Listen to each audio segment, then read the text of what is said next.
Check. Good. So I'm Max Ceron. Max Ceron, CWB Association Welding Podcast. Today we have a really cool guest, Welding Podcast. The show is about to begin. Hello and welcome to another edition of the CWB Association Podcast. My name is Max Ceron, and I am here in St. John, New Brunswick for Atlantic Skills Canada competitions.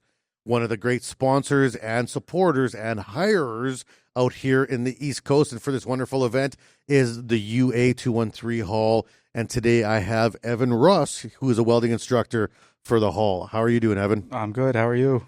I'm good. So what brings you to NBCC today? Oh, well, we've got 4 competitors doing welding and 7 in the pipe fitting. We're just coming out to show our support. You're just running the hall. You're just running the show out here. Yeah, that's right. Just showing, wearing the logo and Good. trying to get some recruits maybe. So what is it that you do specifically at the hall? So I'm one of the welding instructors. I also do getting into the safety, so fall protection, confined space, that kind of thing. Anything that our members need to get out on the job, make sure that they have all the proper training so they can go right to work. Now, out here, I've been hearing lots about the UA, kind of from all corners. And across Canada, the unions have different roles in terms of, and even within the UA, they have different roles in terms of the industries they support, the job sites they're on. Your hall seems quite strong in this area. So what are some of the job markets in this area that your hall would support? Well, St. John especially is a very industrial city. We've got right out the window here. We've got one of the largest refineries in North America. Mm-hmm. We've got nuclear power plants, a couple different power plants, pulp mill, paper mills. And then you go farther down the coast, you get there's some fish plants and stuff like that. There's a lot of industry in a fairly small area, so it's a lot of heavy industry. So it's where our trades really are needed. Yeah, it's one of the topics I just came from interviewing Adam, and he brought that up too. The amount of heavy industry and industry in general for a small area, small population, kind of puts you in a difficult spot, right?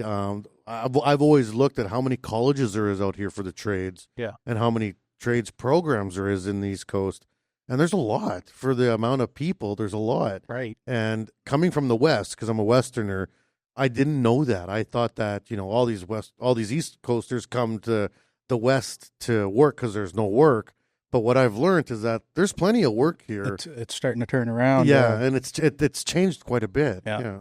No, our jurisdiction alone, we've got a lot of work. There's a lot of major projects coming up. There's a boiler expansion at the west side. I heard about that. Here at Mel.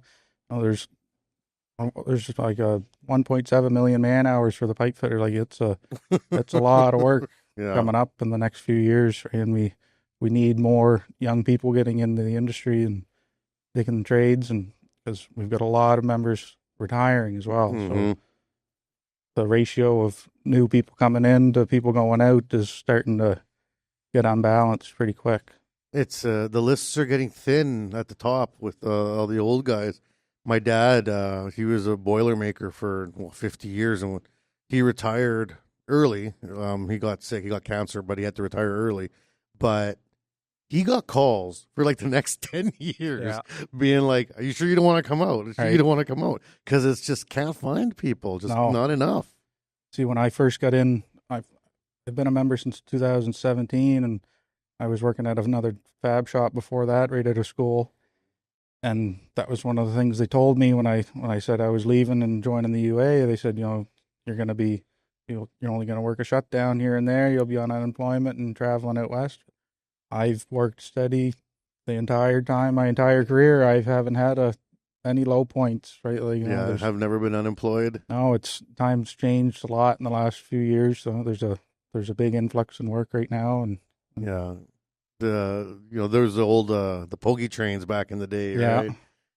Doesn't seem to be a thing anymore. No, it's pretty well by choice now. If you're gonna take time off, it's because you want to.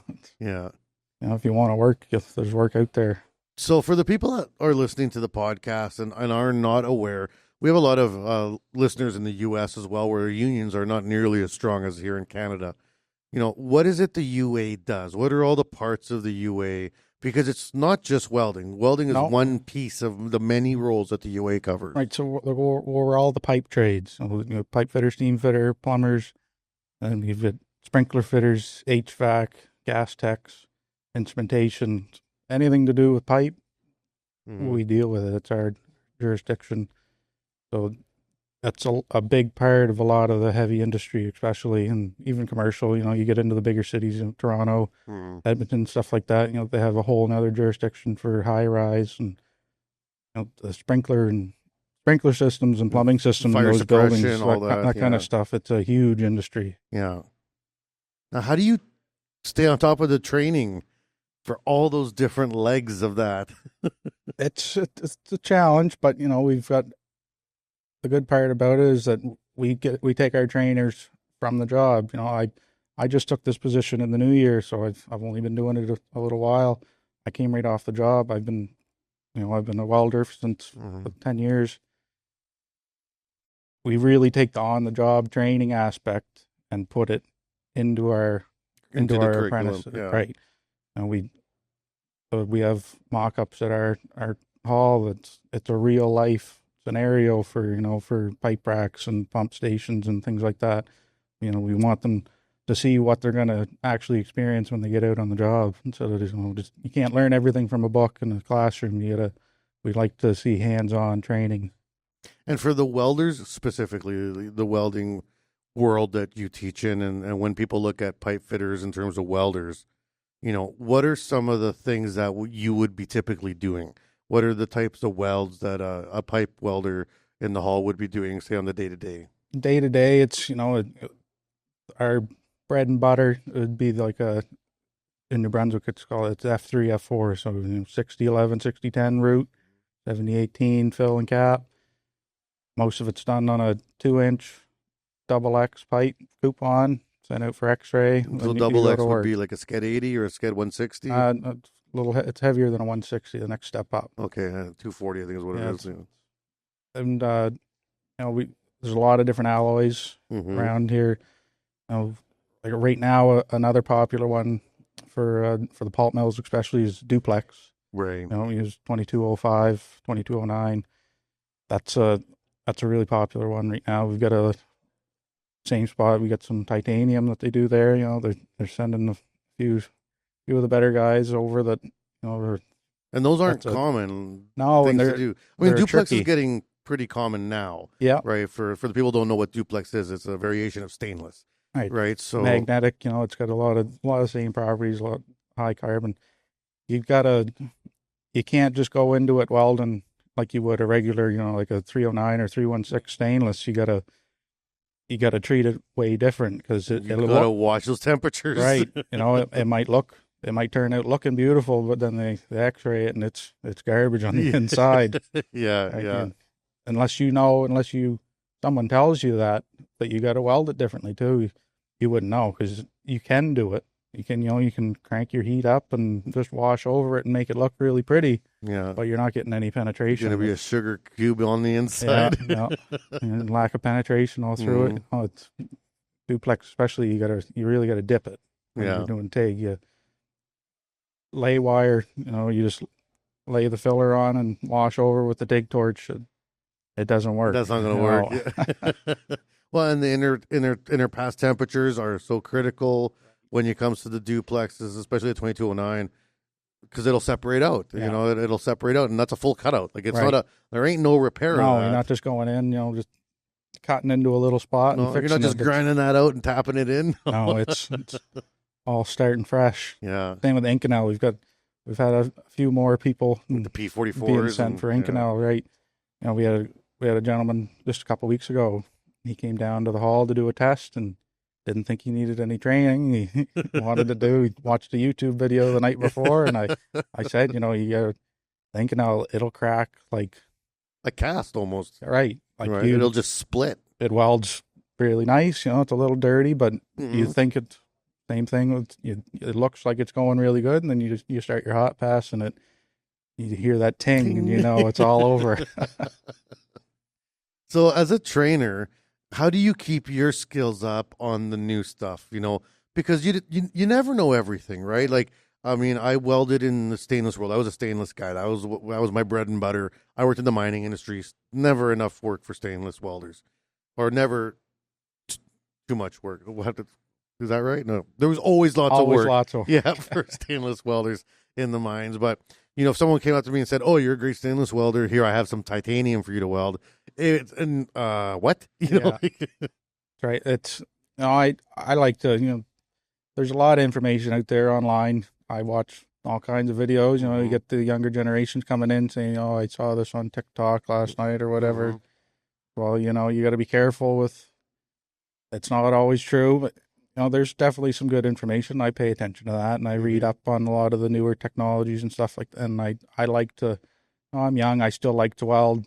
I like getting in the booth and trying out different things, trying out new stuff. That's usually really what it comes down to. Is you got to try it. You got to keep at it too. Yeah. Right? You can't just just wing it. Right. It's it's kind of like riding a bike with some stuff. You can jump on pretty quick, but to be proficient at it and really know all the ins and outs, you gotta stay at it. You gotta continue to keep up your skills. Yeah, I remember I used to work with this welder. He was an old biker guy, and one of the kids was in class learning, and he said, "Well, I learned welding from my uncle." You get those kids. Oh yeah, yeah, and those are the worst ones because then you're gonna have to unteach everything Uncle Bob said or whatever.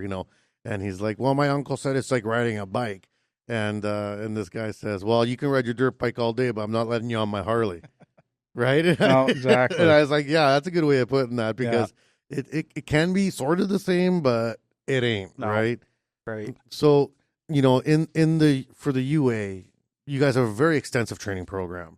It's I know it's something you're very proud of. I've been friends with Ray Lemieux. He just retired, but I've been friends with Ray for like 20 some years. He's a great guy.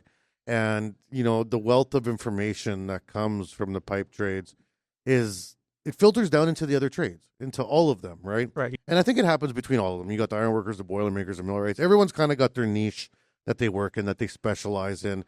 But when it comes to pressure vessels and piping, it's going to be a lot of pipe fitter work. When I look at the type of accreditation and testing that the UA has to go through for most of their jobs, it's usually another step above what lots of other places have to go through. Yeah, we really work to a high standard. We have a standard for excellence that we adhere to, and it's very important to us. We spend a lot of money on training. It's a deduction. Every member pays into a training fund.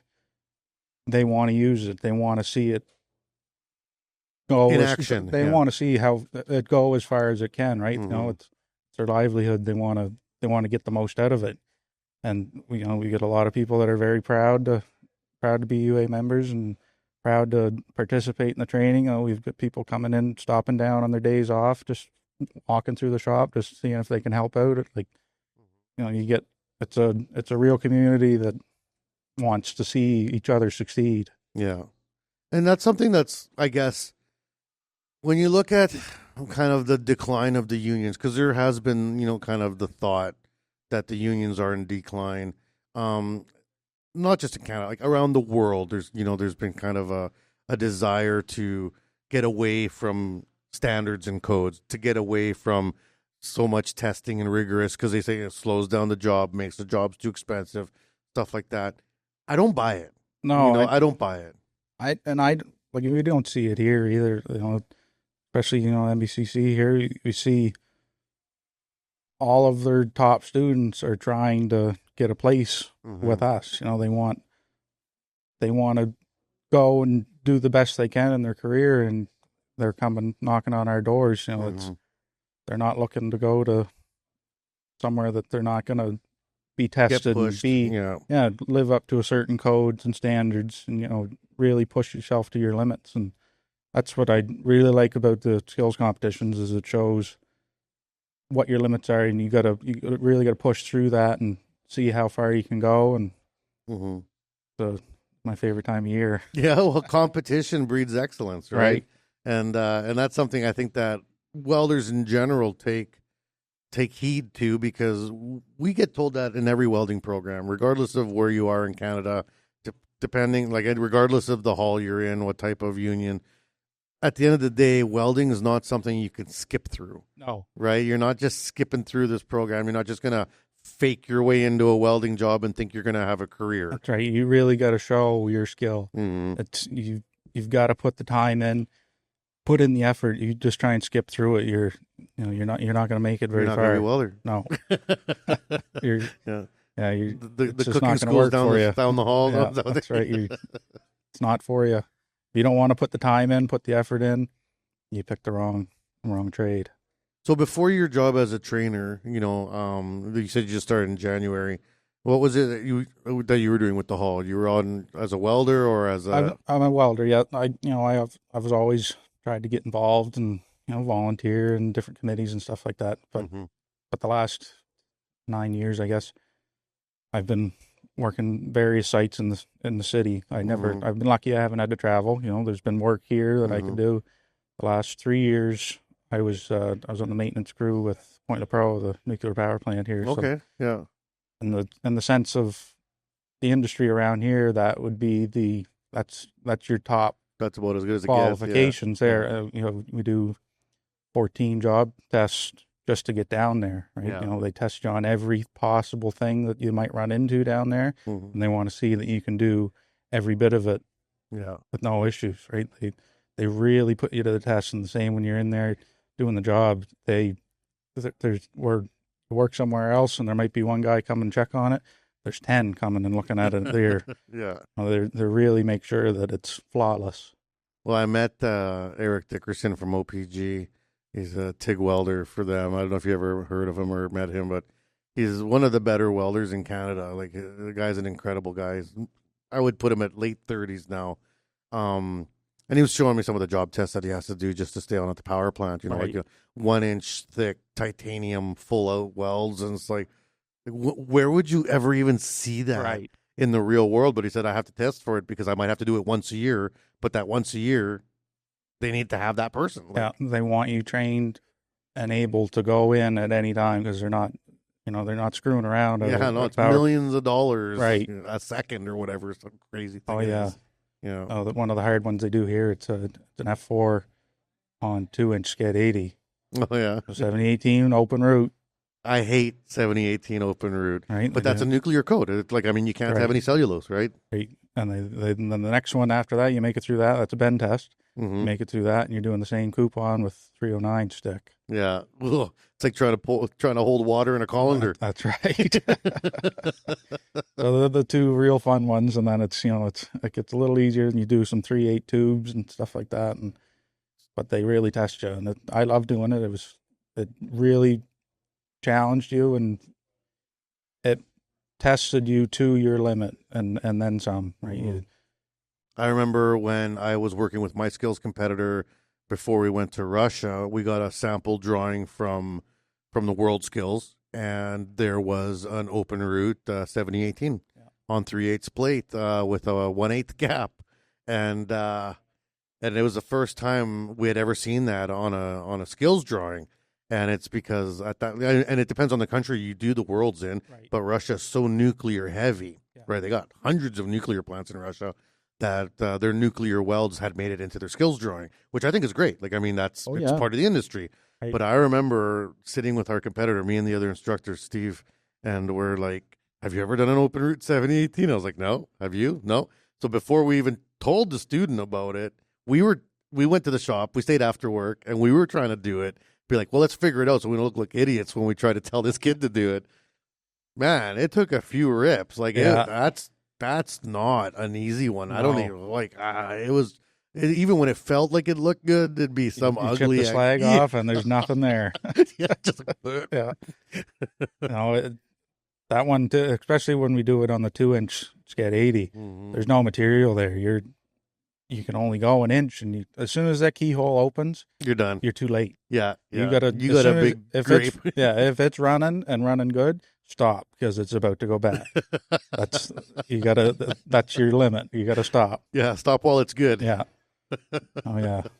Well, let's take a quick break here for our sponsors, and then when we get back, I'd like to talk about how you guys support the skills journey here in New Brunswick for your students and with the competition. How's that sound? All right, we'll be right back here with Evan Ross on the CWB Association podcast.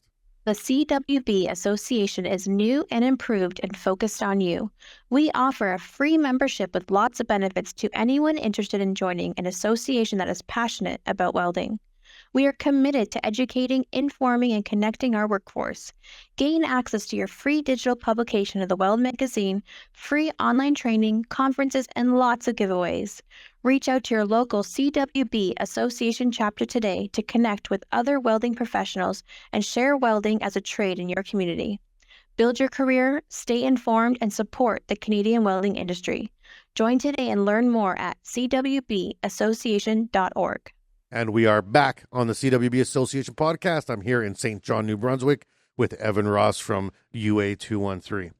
All right, right before the break, we were talking about, impossible welds, which are not fun. Like, was it trying to make water stick on a wall? It's not fun. But these are some of the things that are going to be coming down in the future. A lot of it, we're trying to get over it with technology, right? So like when we say no cellulose roots, this is something that might be a little bit hard to swallow. Out here in Eastern Canada, I actually feel you guys are a little bit of ahead of the rest of the country in terms of trying to reduce the amount of cellulose.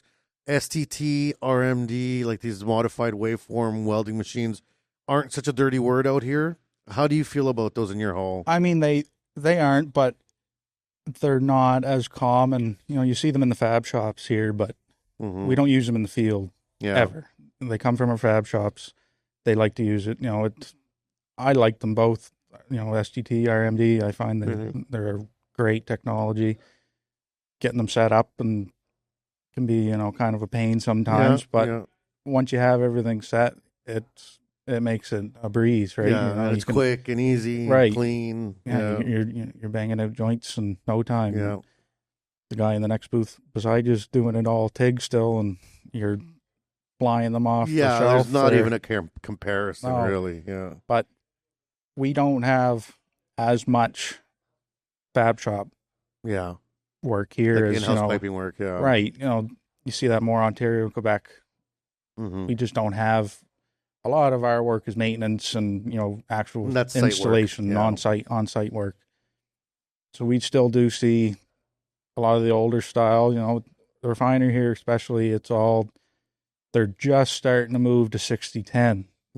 It was 60-11 for years, and you see that, that's an old farm rod. What are you doing with that? But, that's what we use. That's all we got. That's what we learned on. New Brunswick especially, we have our qualified ticket, F3, F4 qualified. You need that in order to get any more specialty tickets. Right. Before it was the F3, F4, it was just an F4. Okay. Right. So a lot of the older guys here, that's how they grew up on, was 70-18 open route. So you see a lot of welders travel from St. John or New Brunswick alone, East Coast, travel out, and they shine a lot because we put out some really good welders here. That's a tough one, yeah. Right? We do a lot of different stuff that see, we might be stuck in the old ways sometimes. Well, I don't know. Like out west, we're pretty old school, and it frustrates me because it's 60-10 everywhere. Like it's 60-10 everywhere, and I try to tell my business colleagues, people I work with, the industry in general, especially now with my job at CWB, I see lots of what's happening in the world, and I'm just like, cautionary tale. We got to start getting away from the 60-10 because it ain't going to be here much in 10 years because metallurgically, it's not great. Right. And maybe it was good enough for oil. Maybe it was good enough for tanks. But once we get to hydrogen, no way is that going to be anywhere on the radar. No. You gotta start evolving and thinking of the future. Right. Yeah. Especially TIG. The TIG routes you can do now, there's no comparison with anything. You're not getting any contamination inside the joint. There's no slag or nothing that's getting in there, and it's going down the line once it's running. And it's faster now because you got great new orbital setups. You got hot feed wire setups. Right. Like A tip TIG. That's a really good one. I'd love to see that. Have you played with one? I've played with it, but when we're trying to get some contractors here, but they don't seem to want to bite. I got a buddy who can help you. Yeah. No, Have you met Juvie? No, but they're a fun machine. Yeah, they are. Yeah. Now, for you guys here with skills, what are you training them for? Because a lot of what they're doing here these are mainly structural welds on most of these things. There's one pressure vessel, but 90% of the welds you're going to be doing are structural, aluminum, structural, stainless, structural carbon with one carbon pressure. You know, do you have to step outside of your normal box to train that? I mean, we do, but then again, you know, we still do some structural stuff. You know, we do pipe shoes and hangers and all that kind of stuff. We get apprentices coming in now that, you know, they kind of complain, I want to be a TIG welder. I want to. That's not how it works. I want to do the nice, pretty stuff. It's like, well, you got to do the dirty stuff too. You know, you got to be able to do everything.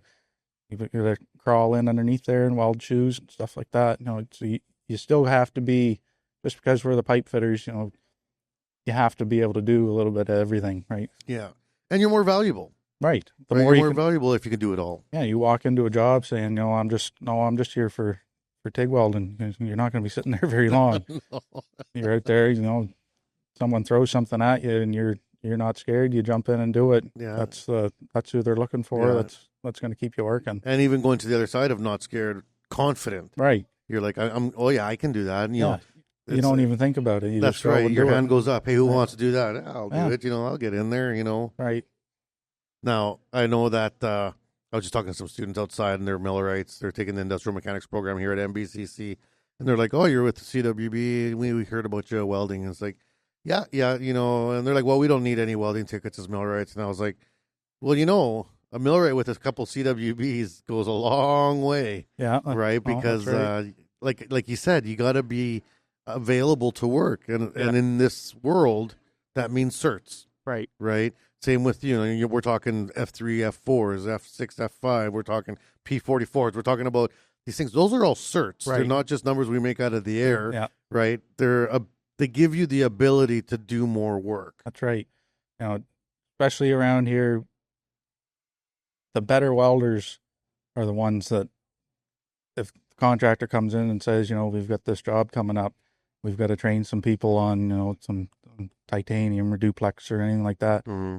If you're, you know, second guessing it, if you even look like you're going to second guess it, they're going to go to the next person. They're not going to waste the time and money to get you trained and risk screwing up something on the job. I mean, titanium's crazy expensive. Oh, it's insane. It's insane. Well, even stainless has gotten so expensive now. Oh, yeah. Like, I mean, everything now. You get a box of filler rod, you're like, your mouth hurts. Well, we had to order a tube of titanium filler a couple weeks ago. It was $1,000. Yeah. Oh.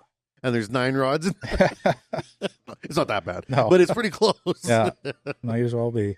Yeah. And then we had a student that I beveled up with a whole bunch of coupons and had them in a cabinet, and he went and grabbed one thinking it was stainless coupon. It was titanium, and he couldn't figure out what was going on, why it wasn't welding right. Yeah, why isn't it melting into it? Should I be cleaning this different? Well, you could start with the right coupon. So you just wrecked about $600. Now, a lot of people don't understand how to get into unions. You know, is it as easy as just walking in the front door of your local hall and saying, I want to get a job? Because I remember when it used to be tricky, like very tricky. And my dad was a Boilermaker.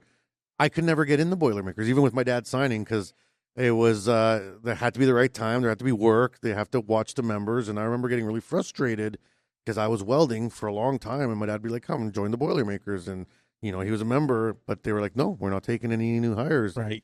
But I feel like that was 30 years ago. Maybe things are different Times now. are changing now. You know, we've got a lot of members that are retiring. We've really, the last few years, we've really been pushing the apprenticeship, trying to get more people involved and interested in the trades. And the amount that we're taking in now it's changed drastically. So, you know, we like to, we're really involved in the city and the surrounding areas. You know, we go to the high schools and the community college and put our name out there. You know, we pass out cards and things like that. And especially when it comes time to work terms and stuff like, you know, co-op programs in high school, we take as many as we can to ensure that they get the right impression that this is a good spot.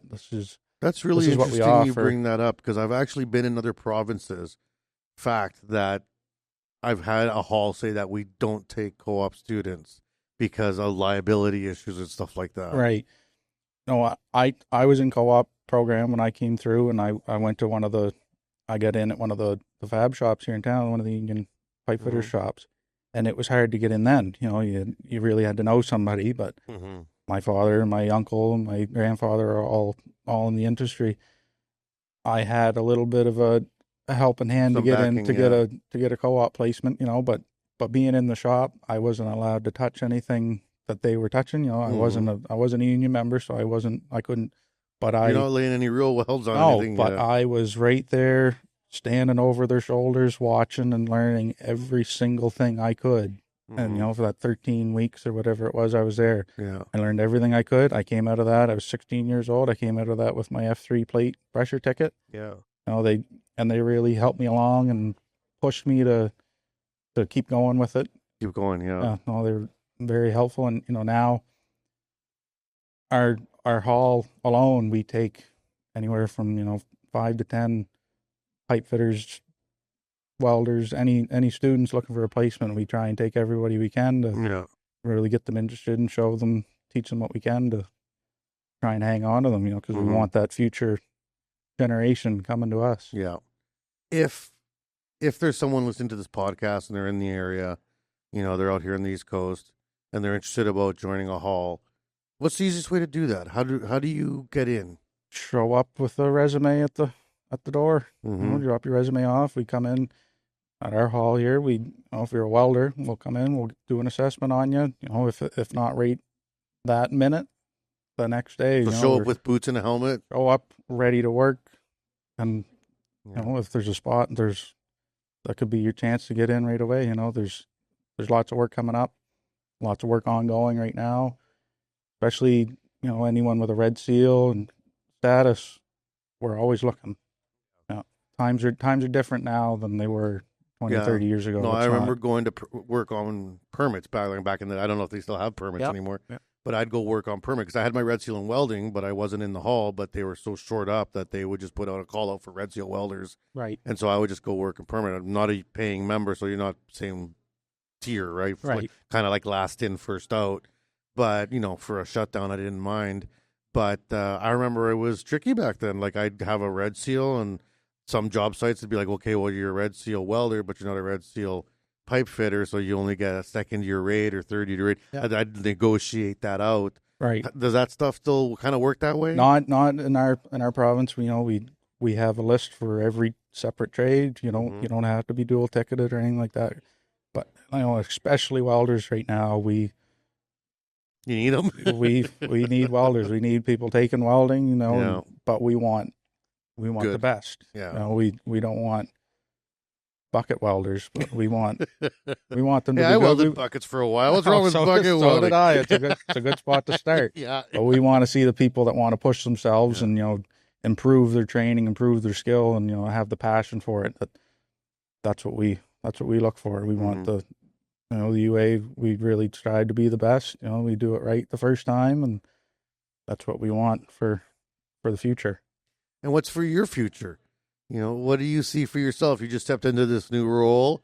I'm sure this is still a bit of a learning curve. It is. It's a change for sure. I'm used to. You're off the tools now. I'm off the tools, but I still, I like getting right in the booths with anyone there. I really enjoy it. I have the passion for it. I've always enjoyed, helping others and trying to show what I can. So. If I could retire there, I would. If things change, but we'll see. We'll see how the future the big goes. ladder. Yeah. The UA's got a long ladder. Oh, it does. Yeah. I'm at the bottom right now, but we'll see. And if you had the opportunity to work out the province or leave the province, it sounds like you really love it out here. I love it here. All my family's here. I'm lucky that I get to be home every night. In the if I needed to, I would, obviously, but I haven't had to. I haven't had to. I've had a steady job the whole time I've been in the UA. It's been some people say that it's not always like that, but from what I've seen, it is. Yeah, well, there's lots of work. You have a couple weeks off here and there, but it's needed a lot. It's interesting because I've had, some people, it's all perspective. I've had some people say that to me, like, well, welding, how do you deal with layoffs, or how do you deal with this and that? And it's like, I have been laid off a few times in my life. It's part of the industry. But one time I got laid off, I chose to take, the summer off because it was like, why not? Get laid off in May. It's kind of perfect timing for some camping, right? Yeah, that's right. But then on the other hand is if I really wanted to get back to work the next day, I could have. Right. I could have gone out there and hounded and banged some doors and done it, because realistically, I've never been unemployed by choice. No. You know what I mean? It's always been opportunities around. Yeah, you want to take a little break. Yeah. And it's the same thing now. If you want to work, you're going to be working. Yeah. If it's not here, if we are a little slow here, there's all kinds of opportunities in Ontario. Mm-hmm. Get them at. There's been a lot of our members out there the last few years. They're taking everybody. Oh yeah, and they'd love to go back too. That It seems to be a pretty good spot. Yeah. Big project. Big money. Yeah, big money, big project. Great scenery. Yeah, I've seen some of the travel cards go up for that. Oof, I've seen a stainless 22 for like duplex welding, like just under $100 an hour. Oh yeah. Ooh. Yeah. If to be young again, I would have been all over that. Yeah. Oh, exactly. I'm too old for camp life now, though. All right. So for the rest of the week here, are you going to be doing any judging, or just here supporting your competitors? I'm just here supporting this week. I competed back in my time. Did you? Yeah. How'd you do? In Skills Canada, I did the nationals and I got third place at that. And then I went on to do the UA. We have our own skills competition. Yeah. I won the nationals for that, and I went and represented Canada in the U.S. in Ann Arbor, Michigan. And how'd you do there? They don't tell you what the score, the final scores are. I didn't win. You just weren't first. No, I wasn't first, but but you did all right. I did. I think I held my own. It was a lot. Yeah, that was a big competition. I've been invited to the UA competition in the U.S. a couple times, and I've never gone. I really should put it on my calendar to go and check it out. It's a sight to see. They really put you to the test on everything. Down in the States a lot. Our members down there, there's not a lot of standalone welders. They're all pipe fitters with welding tickets. Yeah. So you were doing the whole thing from scratch yourself. You're cutting and beveling with a torch and doing tubing and there's threading and fitting. There was a whole copper black project. Steel, everything. Oh, everything. Cutting laterals. But it was a great experience. I encourage anybody to at least try. Try at your provincial level. It's a great experience. You get to meet a lot of people. You challenge yourself, and you never know. You could go to the next level. Surprise yourself, yeah. Right. Yeah. When I first went, I went when I was a first year apprentice. I came in third at the provincial level, and I said, holy heck, I'm getting it next year. Yeah. I put the work in. I was working night shift, and I'd leave the refinery night shift and drive right down to the hall and wait for the door to open. Yeah. Go in and practice for a few hours, and then go home and sleep for a few hours. Yeah. I wanted to win that one. It's really fun. I encouraged everybody to try it. Yeah, I was talking to the kids this morning. Well, I shouldn't say kids or adults, but talking to the students about this experience, and I got to mentor a welder, and we got to go to Russia for world skills. He got 9th in the world, and he won nationals twice here in Canada. Adam Sebastian. Yeah, and I met him when he was walking around when I did the nationals. Yeah, so I was his mentor. Yep. I was his teacher. Me and Steve, and once he got past provincials and kind of realized what it would take to get to nationals, it was a whole nother game. It was like, we actually knocked on every door in the country and got money for him so that he could take a year off, 8 months off. So all he was doing, 10 hours a day. You're dedicated. That's it. Right. That's the only way you can compete at nationals. Oh, There's no, it's good to just put in the extra time after work and stuff, but when you get to that international level, they aren't working. It's a whole nother other game. And I do agree with you, man. Like, everyone should experience it. as a welder. If you're in a welding program, I feel at this point, everyone should just compete. I actually brought that up. I'm like, why doesn't everyone just compete? Maybe you don't even want to, but just do it. You might surprise yourself.